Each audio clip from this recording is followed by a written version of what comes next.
不同党产处理委员会前阵啊去新竹高中办研习活动，结果即马就有教育团体和国民党的立委出来质疑讲，这违反行政中立。教育部长潘文忠就表示，校方是让教师自由去参加，要来探讨安怎推动专行正义甲人权的教育，并无行政无中立，也是政治介入校方的问题。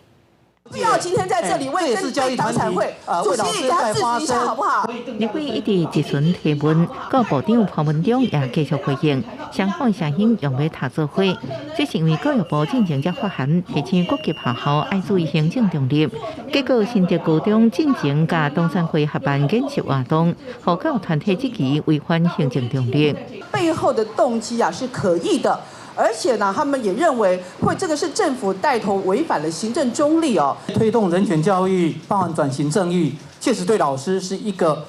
新的经验，寻求更多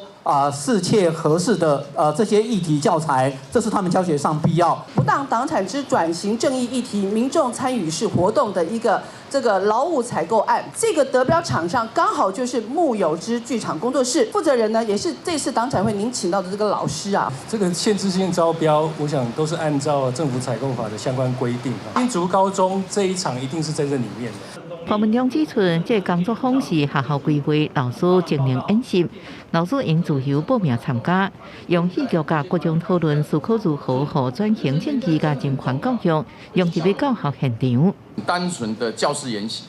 那你把它扣上一个政治进入校园的帽子，那任何的题材